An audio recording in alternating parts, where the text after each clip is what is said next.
राज्य में 1 नवंबर 2005 से पहले नियुक्त लेकिन उसके बाद 100% अनुदानित शिक्षा प्राप्त करने वाले प्राथमिक, माध्यमिक, उच्च माध्यमिक और जूनियर कॉलेज के शिक्षकों और गैर शिक्षण कर्मचारियों पर 1982 की पुरानी पेंशन योजना लागू करने की मांग को लेकर शिक्षा संघर्ष संगठन ने जिलाधिकारी के माध्यम से मुख्यमंत्री को निवेदन सौंपा।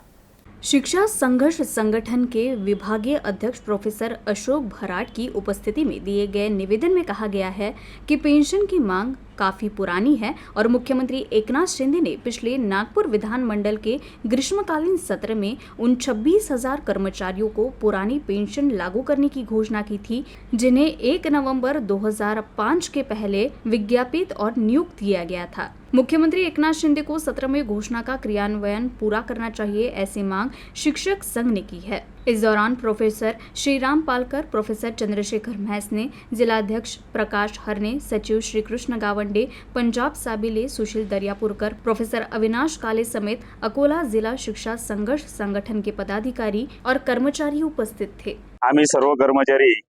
हे शालेय शिक्षण विभागाचे कर्मचारी असून आमची सर्वांची नियुक्ती 1 नोव्हेंबर 2005 पूर्वीची आहे। परंतु 1 नोव्हेंबर 2005 पूर्वीची नियुक्ती असून सुद्धा आम्हाला केवळ शासनाच्या दिरंगाईमुळे या ठिकाणी आमचं अनुदान हे 2005 नंतर आलं, कुणाला 6 मध्ये आलं, कुणाला 7 मध्ये आलं, असं 2011 पर्यंत हे अनुदान लांबत गेलं आणि अनुदान नसल्यामुळे या ठिकाणी आम्हाला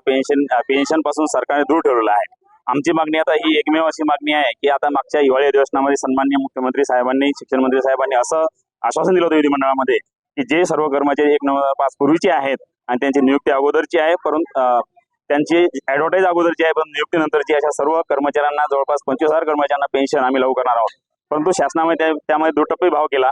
त्यामध्ये शासकीय कर्मचारी त्यांनी घेतले, परंतु शालेय विभागाचे जे कर्मचारी आहेत जे खाजगी विनामूल्य संस्थेमध्ये आहेत, नंतर त्यांना अनुदान आलेलं आहे, अशा संस्थेतील कर्मचाऱ्यांना त्यांनी मात्र दूर ठेवलेलं आहे। आमचं शासनाला आपल्या माध्यमातून हेच सांगणं आहे की आम्हा सर्व कर्मचाऱ्यांना सरसकट जुनी पेन्शन या ठिकाणी या पावसाळ्यात दिवसात लागू केली पाहिजे आणि जर अशा प्रकारची पेन्शनची मागणी आमच्या पूर्ण झाली नाही, हा जर अन्याय आमच्यावर दूर झाला नाही तर आम्ही येणाऱ्या काळामध्ये मोठं आंदोलन उभं करू आणि हे पुरोगामी महाराष्ट्रातील शासनाला परवडणारं नसेल अशी या ठिकाणी अपेक्षा व्यक्त करतो आणि शासनाने आम्हाला लवकरच जुनी पेन्शन लागू करावी हे या ठिकाणी आवाहन करतो।